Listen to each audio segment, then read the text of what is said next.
saw a familiar face walking on the avenue. Both surprised by the way we looked. The years had changed us too. Hello again.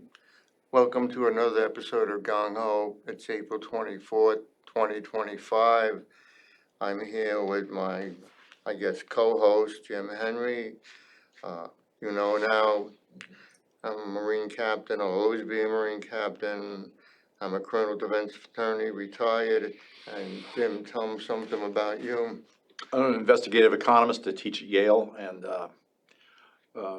worry a lot about the fate of especially other countries that are going through a lot right now, not just the United States. But we teach a program called Global Justice Problems. These are problems that can't be solved within any one country. We're seeing one of those is war. And we have a lot of war going on in the world right now. We're going to concentrate today on Gaza. So the name of this show is Gaza Death Camp. I want to explain to you something about Gaza. Gaza is only 25 miles long and approximately 5 miles wide. It's about a quarter of the size of Long Island. There's 2.5 million Palestinians in that area, and they have been in conflict with the Israelis. The Palestinians have going back to 1947 or 8? 47. 47. So they've been subject to relentless attacks by the Israelis. We're going to talk about that, but right now they're in an impossible situation. They are trapped and they're being constantly bombarded. An all-out war is being waged against them, and they have no protection against whatever the Israelis are doing, the bombs, the artillery, the white forces. They have no protection at all. It's not a war. It's a genocide. I call it the Palestinian Holocaust. It's not a war, and Israel is just trying to wipe them off the earth, or make them all leave Palestine. That's not a war. That's a genocide. That's a Holocaust. Well, I was going to say, right now we have Ben-Gvir, who's one of the right-wing ministers in the Netanyahu government. He was in Washington. He went to Yale University yesterday and was invited and received. This is a guy who's been in favor, and he just advocated bombing the food supplies to the 2.3 million Gazans who are still there. Nobody excuses, I don't think, in the United States at least, what Hamas did back in October 23 with starting this conflict at that point. But there's a vicious terrorist attack. But the more we know about the circumstances around that attack, the more we understand that this is something the Israelis knew about. Netanyahu actually wanted to happen because the extreme right and Hamas, in an odd way, are sort of symbiotic twins. The extremes have a stake in each other. And, how do we know that? Udi Levy, the head of Mossad's terror finance group, was a good friend of the head of an organization I work on, which is called United Against Money Laundering. Udi was in charge of terror finance, and he had been fighting against Hamas getting money from Qatar to build their tunnels. In 2019, Hamas got about $1 billion that flowed from Qatar. It turns out that all of it flowed through Israeli banks.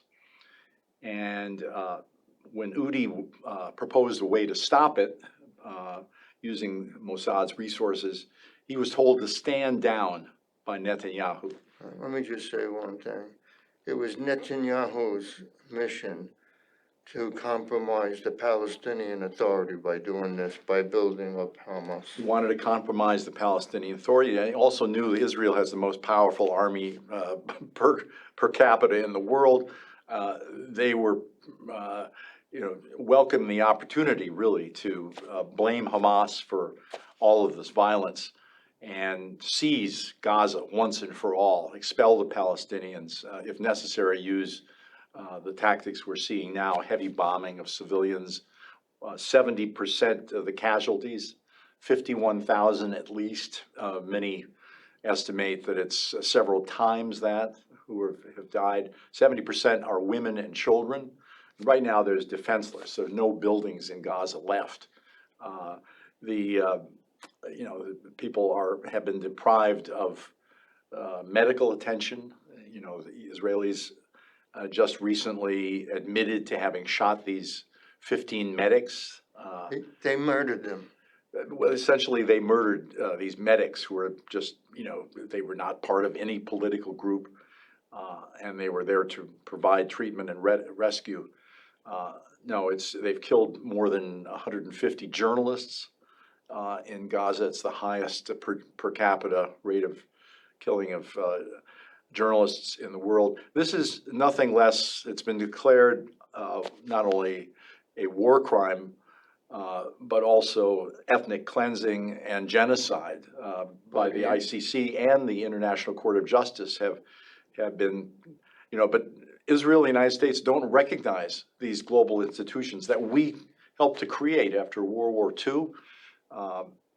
The international courts of justice are powerless, really, to order Israel to stop. So we're witnessing a live, on TV genocide of the Palestinian people, paid for in large measure by our tax dollars, because Israel receives an enormous amount of military aid and financial assistance from the United States to this day.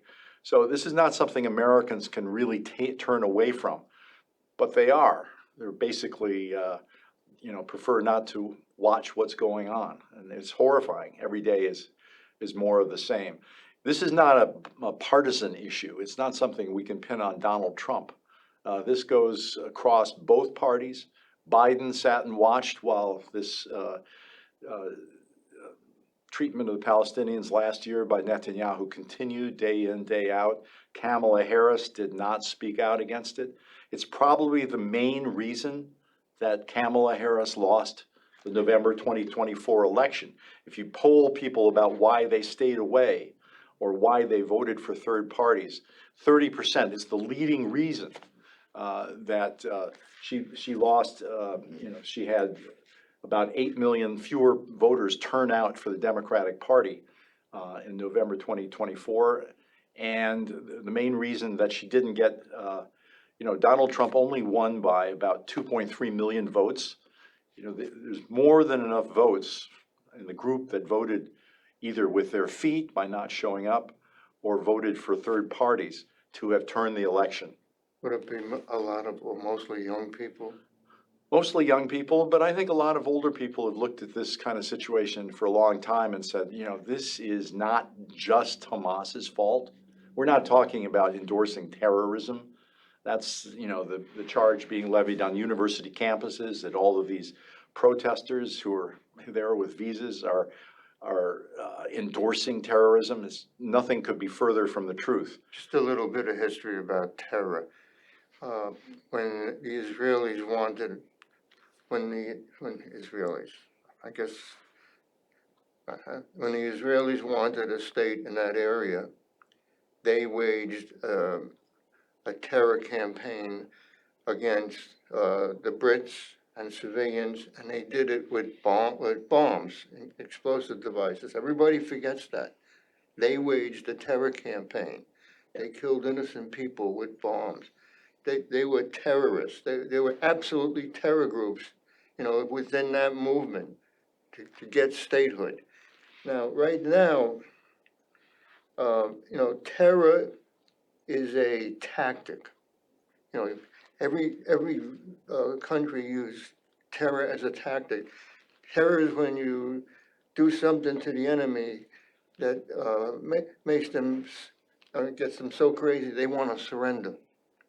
That's what terror is. We're seeing this in Kashmir today, the Pakistan-backed group that set off bombs in the last couple of days, killed 26 people. India's on the brink of war with Pakistan over this. I mean, Putin just terrorized Kiev with 210 missiles and killed 9 people yesterday. The Trump administration, since it's been in power, offered to claim that it was going to bring peace to the Ukraine, that claim that it would solve the problem in Gaza. Things have gotten worse around the world. J.D. Vance was in India 2 days later. They have this uproar of violence in Kashmir. It's just escalating around the planet. I don't think that terror is justified so long as you have a peaceful alternative. And what's gone on is that the Palestinians have tried to negotiate a peaceful settlement that would give them some of the land, but they're not represented by Hamas. This is a desperate Everybody reaction. The leader of Hamas is dead. I saw him on YouTube, I guess, talking. They changed their goals a long time ago. What they wanted to do is to go back to the lines, the demarcations lines of 1967. They didn't want all of Israel, but nobody tells us the truth. That's what he said. All we want is to go back to 1967. That means we get Gaza, we get a part of Jerusalem, we get the West Bank. We're not interested in wiping out Israel. But Well, my point is that Hamas would not have been able to pull this off without Netanyahu in the background saying, okay, let's set them up for this. I think that Hamas, no one can justify what Hamas did on in October 23. What that is, though, is clearly the product of decades of no settlements and no solution to the expropriation of the Palestinian people. decades of murder and terror committed against Palestinians. I mean, it's horrible, right? But right now, we are so complicit in these war crimes, in this genocide, because I think every bomb that's being dropped, thousands of bombs called bunker busters, are our bombs, and our planes are dropping them. Back in 2017, we were going after Lee Zeldin. In 2017, he authored an article in the New York Post with a Democratic congresswoman advocating giving to Israel the bunker busters to use against Iran and the planes to deliver them in 2017. Obama was negotiating the treaty with Iran, the nuclear treaty, and I think right at the end of the treaty or right after it, they gave the green light to give bunker buster bombs to the Israelis. Bunker buster bombs were made for only 2 things: to take out deep tunnel complex in mountains or to take out the nuclear facilities. We only used a bunker buster once in the United States. We used it once in Afghanistan on a mountain. That was it. But the green light, nothing, then you got them, and nobody thought he would use them against the Palestinians, and he did it. He's using these bombs. These are all war crimes. They were not made to drop in urban areas and kill everybody indiscriminately, but he's doing it. Well, the thing about Iran is that Trump in 2018 canceled the treaty that had been carefully negotiated with Iran that put a cap on their nuclear program, and it was working at that point. And then suddenly the Iranian nuclear program came back. Now we have yet another situation. And, Trump is trying to make progress there with negotiations right now. But I think, again, Netanyahu has been after us for a very long time to go to war on his behalf with Iran. I mean, I don't apologize to the Iranians. For Iran's behavior. It's a reprehensible regime. It's sponsored terrorism throughout the Middle East, just like Israel has done. And, I've lost a good friend, Bobby Levinson, who was murdered by the Iranian regime. So, I have no time for Iran's mullahs. But the situation is that we're on the verge of another war in the Middle East because the strategy of belligerence and indulging Israel has just not worked. We needed peacekeepers to negotiate between these two. It's just like Northern Ireland. We could have gone on and still had a civil war between Northern Ireland and the Brits going on there. And we had wise negotiators who did a settlement that holds to this day. That's what's lacking here. It's always been the policy of Netanyahu to go to war with Iran, with us. Not by himself, with us. He couldn't do it alone. Now, it's almost there now. Yeah. Now, I'll tell you a little more about the ordinance.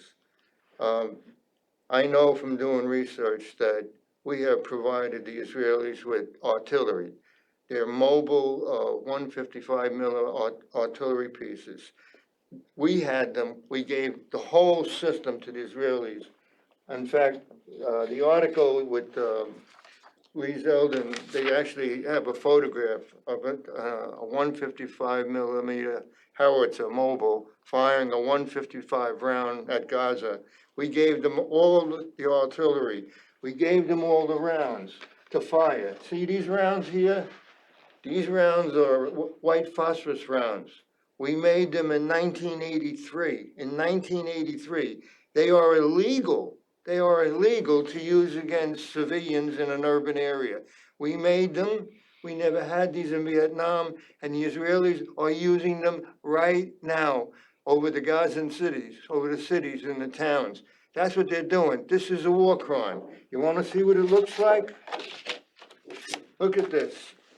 This is a round going off over Gaza, the city of Gaza. It's like they're being attacked by aliens. This is white phosphorus raining down on civilians. When it hits you, you can't put it out. There's nothing. It just burns through, and on its own it goes out. But once it hits you, you'll die. Maybe right not then, but you're going to die from the disease that it causes. These here, I'm not shouting, am I? No. Right. These here are people. You see those things in the back? That's white phosphorus hitting the ground. That's a UN school that they're bombing. Israelis are bombing in Gaza. One more thing about it, let me say. These are people that are hit with white phosphorus, civilians. You see them? Burned alive, horribly. It is going on right now, and nobody's even talking about it. I want you to talk about the media. Well, here's an example. The New York Times, I subscribe every day. They deliver it to my doorstep. It's terrific. I've subscribed for 50 years. They have stopped basically covering the Gaza atrocity because, I guess part of the story is that there's no news. I mean, it's just today they killed another 41 people. They've shut down food supplies and medicines. They're basically running an extermination camp there, incremental, slow motion death camp. And it's not pleasant for Americans to see every day, the same story about atrocities that we're financing. So they bury it. It's, on page 18. And we're talking about the failure of the Trump administration to achieve peace in the Ukraine. Ukraine is a horrible situation, but it's not something that's going to come to an end soon. We can't seem to get anywhere with Putin. We've given him everything he wants, but Israel is something that we could do something about if the United States would stand up. But what are we doing? Yesterday, we appointed a former Minister of Defense of Israel to one of the senior positions in the Pentagon, in the Trump administration. I think we have become an occupied country of our own. We have Congress that is basically listens to IPAC, the Israeli lobby. So I'm just, I don't know what we do about this, Joe. It's very frustrating. But the one thing we cannot do is to turn away from it and to ignore it and to pretend it'll go away and to deny that it's our fault, because it is. We absolutely are complicit, we're co-conspirators, we're committing war crimes, we're committing genocide. If somehow the Israelis lost and we lost, we would be arrested, our leaders would be arrested, indicted, and convicted of war crimes if we lost. The other thing, I watch MSNBC, the whole shows go by with not one word about Gaza, not one word about Gaza. Well, this is a big problem for the left because, the left feels strongly about all the things that Trump is doing, about social injustice, about inequality, about the economic policies that Trump is pursuing to enrich the top 1%, and these tariffs that he's put on that have, decimated the stock market. Everybody is opposed to that. But when it comes to Gaza, you saw at a Bernie Sanders rally, some Palestinian demonstrators stand up with a Palestinian flag, and they got removed from the audience. This was in Las Vegas. Just because Sanders can't deal with the issue. He can't address the Gaza question. He's afraid of losing too many supporters. And there's a substantial number of Jewish Americans who basically still support Israel down the line. They're influential within the Democratic Party. So, that's a very touchy issue for Democrats. We are involved in a group. We stand a vigil every Sunday in Sag Harbor, silently in support of the Palestinians and the Gaza. There are people out there, and I think there are many Jews that support our belief the Palestinians should be, there should be a ceasefire, there should be negotiations, and there should be a two-state solution. We've been talking about that forever. Well, we've been talking about that a long time. I think, Joe, it's gotten to the point where Israel has basically decided to move them out, and that they've won, and that there's nothing the United States is willing to do about it. And it's just happening before our eyes. So we're going to live with this on our conscience for the rest of our lives, and our children are going to have to account for it. I doubt that it's not necessarily the case that Israel will ever pay for this, that there will ever be any retribution. This is a world with a lot of injustice. They are paying for it now. They lost whatever equity they had. They were victims. There's no doubt they were victims during the Second World War, victims of an attempted genocide. But the Nazis, killed people, all kinds of people. My Uncle Frank was one of the first tank commanders into Buchenwald.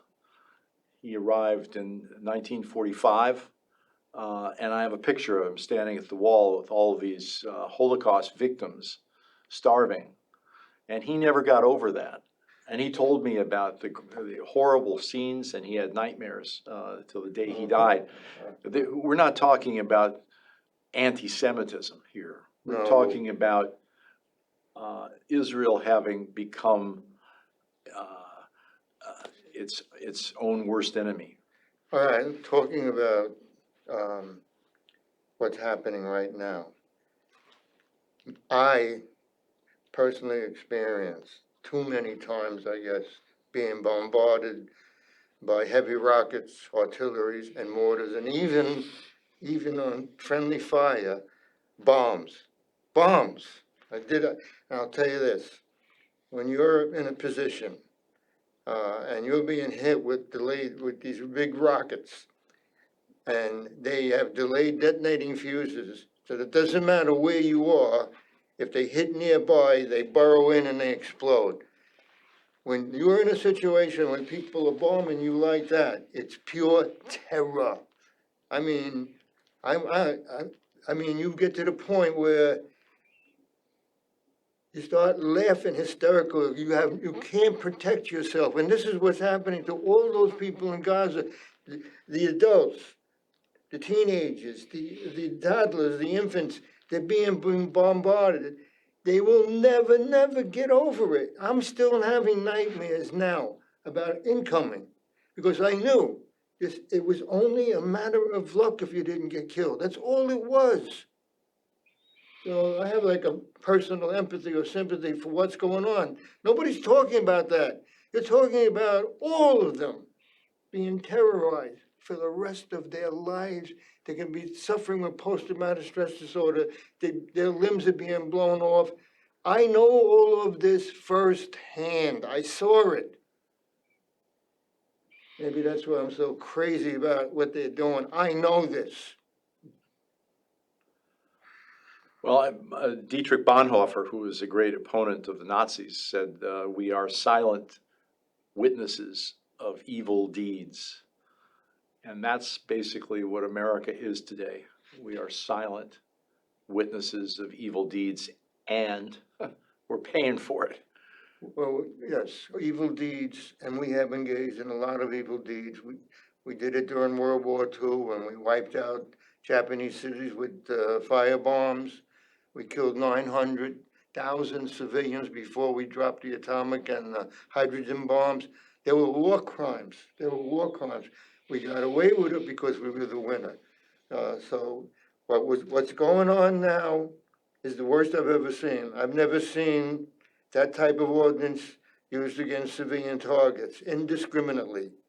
It is a shame. It is a disgrace. The Israelis have no shame. Those Israelis that are doing it, they're determined to wipe out the Palestinians or remove them from the land like they're nothing more than cockroaches. Well, it's a horrible situation. I think we need to appeal to our friends, to our American friends, to stand up against this policy because, you know, it's ultimately our war. And our friends are not paying attention. They're not up to date. They don't know. They don't even know. I mean, you know, Chuck Schumer is a senator. He was my classmate at Harvard, right? He's quiet about this situation. Let me see how we're doing. Yeah, a lot of my friends say, I don't know. How could you not know? We're over, I think. That's it.